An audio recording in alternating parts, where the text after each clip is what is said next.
Hi everyone, I hope you all had a great Thanksgiving weekend. Today is going to be a little bit more of a casual video. We as candidates received all the questions that were asked at the forum and the questions that we couldn't get to because of time restraints.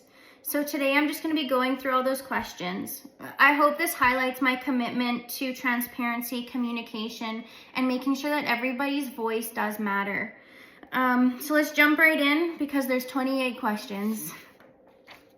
Number 1, our divisions are using the strike to implement PD for support staff. Why doesn't High Prairie School Division invest in their staff like others are doing? Yes, why aren't they? I would have fully supported that. Number 2, for Josee, we have heard that there is never enough funding. You stated that you will make sure teachers have support, tools, resources, and professional development required.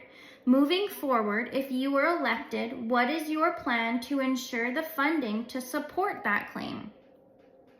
It's no secret that Alberta has the lowest education funding in Canada, and that presents real challenges. But I believe it's not just about how much funding we receive, it's about how responsibly we spend what we have. For example, instead of purchasing the newest or shiniest vehicles or resources that come with restrictions and can't even be properly identified, we need to take a closer look at whether those expenses truly serve students and staff. Too often, I hear that for professional development, we're bringing in the same speakers year after year to talk about the same topics. Let's mix it up. Let's actually use the professional growth plans that our staff are already filling out to see what common needs or interests they have and bring in presenters or speakers that we haven't heard from before. It's time to listen to our people and act on what they say and what they need, not repeat what we've already heard. Sometimes simply switching out 1 or 2 speakers for something fresh doesn't have to come at a larger cost. I also believe we need more transparency and accountability in our budgeting, asking detailed questions about where money is going and what specific budget lines actually represent. And just as importantly, we should support our administrators by helping them better understand their own school budgets. When they have the tools and knowledge to make informed financial decisions, they can prioritize what truly benefits their school, including meaningful professional development, resources, and tools for staff and their students. Number 3, I would like to make a statement and talk about the elephant in the room. If you are the person that wrote this and wants to talk about the elephant that was in the room for the forum, please reach out to me. I'd be more than happy to listen to you. Number 4, what is your plan to address the teachers' concerns addressed in the strike action? I think it's important to start by recognizing that the concerns teachers have raised through the recent strike are very real. They're not just about salary. They're about classroom conditions, workloads, resources, and feeling supported and valued in the work they do for our students every single day. While negotiations happen at the provincial level, the divisional level, we still have responsibility to listen and act where we can. My plan would be to strengthen communication between teachers, administrators, and trustees, so that concerns don't build up to this point in the first place. We need to look honestly at what's within our local control. Things like ensuring professional development truly meets staff needs, making sure classrooms have the tools and supports they need, being transparent about how funds are being spent. I also believe in fostering a culture where teachers feel heard and respected. When teachers tell us what's not working, that's valuable feedback, not criticism. If we take the time to listen and act on those concerns, we can start rebuilding trust and show that we're partners in education, not just policymakers. Number 5, what kind of training or education do your career coaches have? Career coaches and wellness coaches. I can only speak to what I know without being read in on High Prairie School Division's personnel. I know that they have very credible education and some great experience behind them. Whether that be bachelors of education for our career coaches or our wellness coaches having their bachelors or even their masters in social work, which to me creates a real sense of peace of mind knowing that they have education. Number 6, what will you do to support teachers and EAs in the classroom? I think this one ties into the other question a little bit. Making sure they have proper support in PD and making sure that they're heard and valued. When we listen to what they have to say, they will tell us exactly what they need. And I will be there to be their voice at the table. Number 7, could we combine CSNO and High Prairie School Division bus routes to make busing more efficient and affordable? I think Lynn answered this question at the forum, and I think she did so very well. The Edmonton Journal had a post back in 2018 or 2016, and they actually interviewed a Francophone school division. They stated in that interview that it was their constitutional right to defend or protect the minority language. And they're 100% right in this. The Constitution actually states in Section 23 that they do have this right. The Francophone community also said that their school day starts on the bus and ends on the bus. So they feel responsible to ensure that they are accurately protecting the minority languages. And while it would be better funding and use of our school buses, I fully support their ability to protect the minority language. Number 8, what steps would you take to break down the them versus us narrative and create a new path forward? The them versus us narrative comes from people feeling unheard, disconnected, or feeling like their decisions are being made about them instead of with them. The first step as a trustee, I would just stop and listen. When we start doing things and accomplishing tasks together, people will feel more comfortable coming forward. And that's the first sign that the wall is starting to come down. The second step would be to create a new path forward, and those decisions and suggestions would be made together. Let's bring our schools together. When was the last time our secretaries in the division all got together on a PD day? Let's be strong as a whole division and not just in our schools. Number 9, Josee, in your speech, you discussed calling other school divisions about their decision on support staff. You did not mention if you called our current trustees and what the reasoning beyond what it is, what everyone is doing, or what is needed. You're right, I did not call our current trustees, but here's my reasoning. It was a closed meeting. I knew that any questions I had wouldn't be answered. High Prairie School Division released a Q&A sheet answering the questions that they could.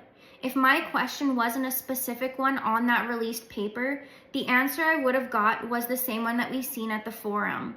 We can't disclose specific information from a closed meeting. And they have a sworn oath to uphold. So I know that my answers weren't going to get the responses other than what was already released on that paper. 11. As a board, you chose to uphold the reduction of wellness positions at Canuso School, despite parent council advocating for Canuso. Please explain how that is in the best interest of Canuso and is student-centered. I am not a current board member, but if the parent council is advocating for Canuso and their wellness positions, why aren't we listening? That's going to be a question I will ask if I'm elected, because although trustees have wards, we are responsible for the division as a whole. And that comes straight out of the guide for school board trustees. Number 12. Are you familiar with what a trustee does, what their role is, and how much say they have in making decisions? Yes.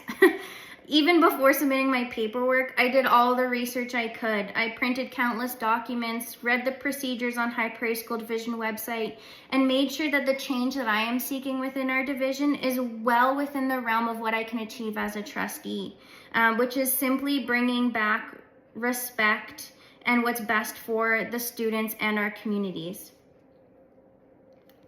Number 13. Why was the preschool told repeatedly that they were safe to stay open until the last hour? How do you intend to repair the relationship with staff? I personally don't have much information on this topic, but after talking to a couple people at the forum, it seems although parents received a call to pick up their children early because of the strike that was scheduled on the following Monday. I don't support that decision or really have any other information. So if anyone has information on this and wants to come forward to voice your concerns, you're more than welcome to.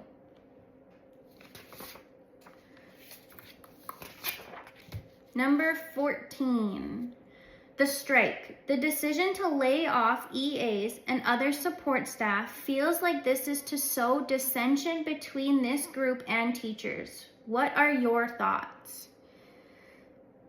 I don't think it was a main focus to deliberately cause dissension between two groups. I do think that some EAs have anger and resentment towards our teachers going on strike, but I think it's important to remember that even if every teacher in your school voted for no strike, that this was still a provincial vote among all ATA members. So in my opinion, we'd probably still be on strike. It was, though, our current board that made the decision to lay off the EAs during that strike. Number 15. According to an Edmonton Journal article, date October 7th, High Prairie School Division is one of the only 2 school divisions in the province to immediately lay off support staff. How do you propose to repair the damage done to that relationship? We have to listen. My entire campaign is geared toward listening, respect, and students first. I think the division sort of lost itself along the way somewhere, and I think now we need to start back at square one with the basics, with listening to our community members. Questions 16, 17, and 18 are all for Karen and Lynn. I'll still read them all, but they're all about directly that closed meeting, and I don't have information on that closed meeting. So I'm just going to read them out and then we'll continue. Lynn and Karen, how can we trust High Prairie School Division with our children's education when they were so quick to abandon their support staff workforce? If High Prairie School Division doesn't show they value their workforce today, how can we trust them in the future when it could be our children who work there? 17, Karen and Lynn, why are field trips and pre-planned school events canceled on Friday for a strike set to commence on Monday morning? Number 18, Karen and Lynn, what critical conversations occurred at the emergency board meeting that resulted in school-based support staff layoffs? What questions did you ask to ensure you were making an informed vote? Number 19, what is the Alberta labor law regarding mandatory notice of layoffs for permanent employees in the province? I did a little bit of research with this, so what I'm about to read is directly from the Alberta government website. Statutory requirements for permanent employees. Notice period. The statutory minimum is 2 weeks written notice for employees with 2 to less than 4 years of service, increasing to 8 weeks or more for those with 10 years or more of service. A combination of notice and pay. An employer can provide a combination of written notice and pay in lieu of notice. Termination pay. If an employee is not recalled after a temporary layoff, a permanent layoff is considered a termination, and the employee must be paid termination pay, including all wages, overtime pay, vacation pay, and general holiday pay. My only question to this is, how is it a responsible use of funds to pay people to stay at home when they want to be working? Question 20. Where is the Working Education Act that allows extended school days or add calendar days? What if parents aren't able or willing? I don't believe this question was directed for me at the forum because I don't have a straight answer. I'm going to have to go and do a deep dive in the Education Act to be able to find the answer to this question.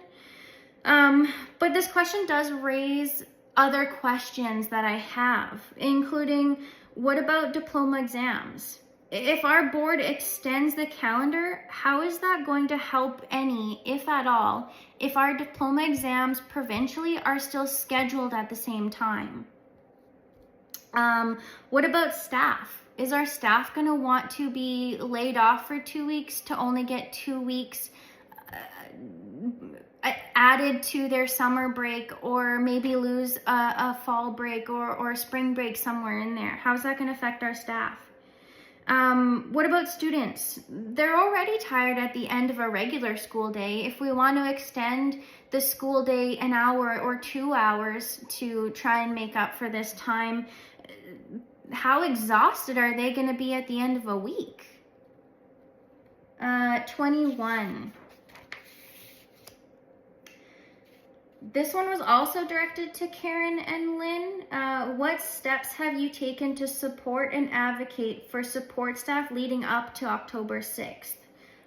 I can't speak for them on what they've done to advocate. So I'll just move on to 22. If elected or re-elected as trustee, how would you take actionable steps to connecting with the school communities within our ward? Simple. Show up and listen. We're invited to all the community events, and schools host a lot.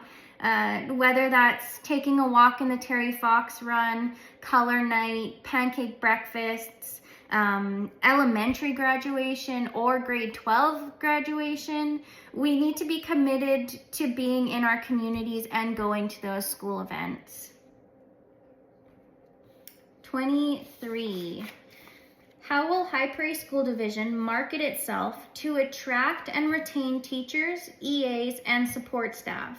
What makes High Prairie School Division stand out apart from other districts? Attracting and keeping great teachers, educational assistants, and support staff starts with how people feel when they work here. I believe the best marketing isn't always about flashy campaigns, it's about reputation. When staff feel supported, respected, and heard, that's the word that spreads. Our schools have something special though, larger divisions can't offer. A real sense of community. Our schools are close-knit, our staff know every single student's name, and people genuinely care about one another. That's a strength we need to highlight and build on. To attract and retain staff, I'd like to see the division focus on creating a positive workplace culture.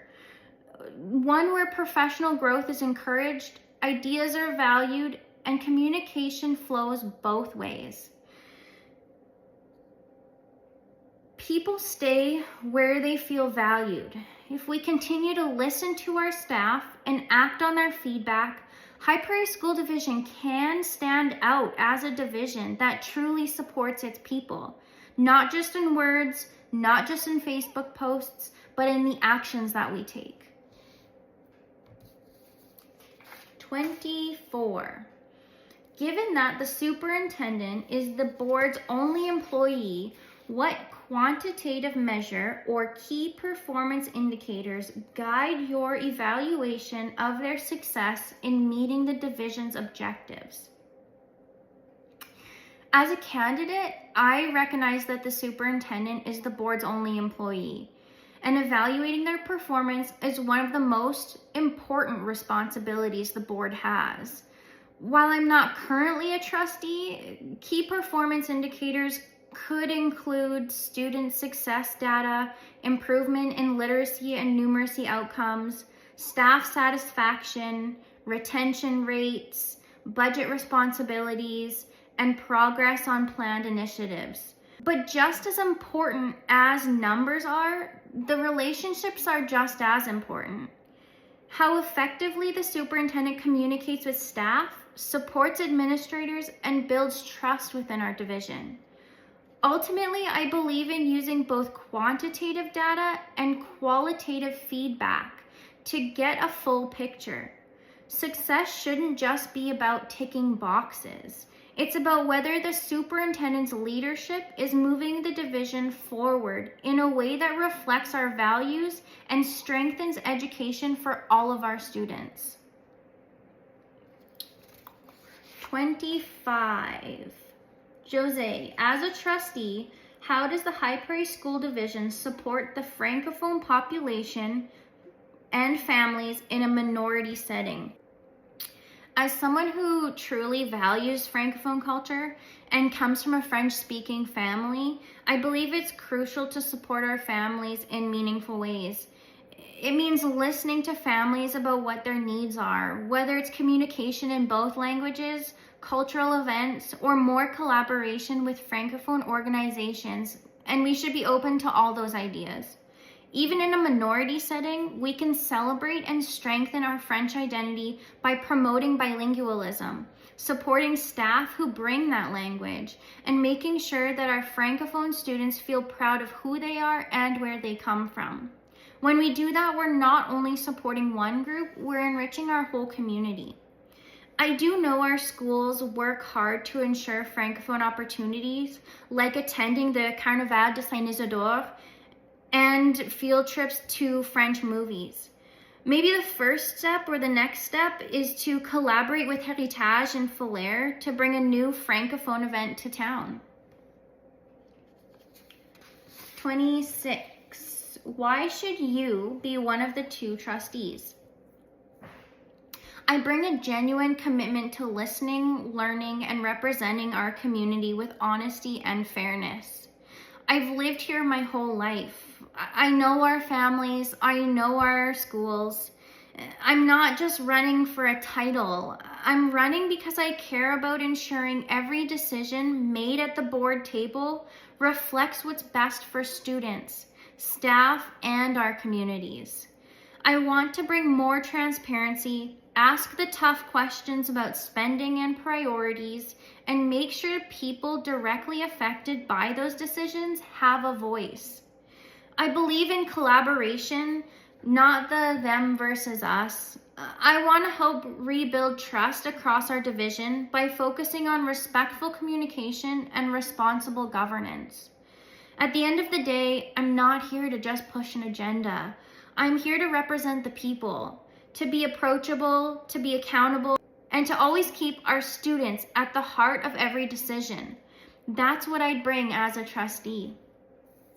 27. Good evening. What are your thoughts about bringing more teachers and funding in regards to special education classes, offering a more specialized curriculum for students with behavioral needs or delayed learning difficulties, which would hopefully ensure all students receiving the best quality of education? I think this is a very important topic because every child deserves the chance to succeed, no matter their learning style, their pace, or their challenges. We know classrooms today are more diverse than ever, and that means we need to ensure our supports grow with those needs. I absolutely believe we need more teachers, educational assistants, and specialized resources dedicated to students with behavioral or learning challenges. I also know our learning support teachers work tirelessly to create individualized program plans, or better known as IPPs, to make sure that every student has the supports and the environments they need to succeed. That kind of dedication deserves both recognition and a stronger backing from our division. While funding is always a challenge, part of our role as trustee is to advocate to the province for fair, equitable funding. but also to ensure that the dollars we already have are being used effectively. 28. Josee, in your YouTube video, you mentioned wanting to support numeracy, literacy, trades, and technology to help students succeed. These areas are already embedded in Alberta's curriculum and high preschool division. How would you, as a trustee, know what the schools need and want when it comes to these programs or resources? How could the board support those decisions? You're absolutely right. Numeracy, literacy, trades, and technology are already embedded in the Alberta curriculum and in high preschool division.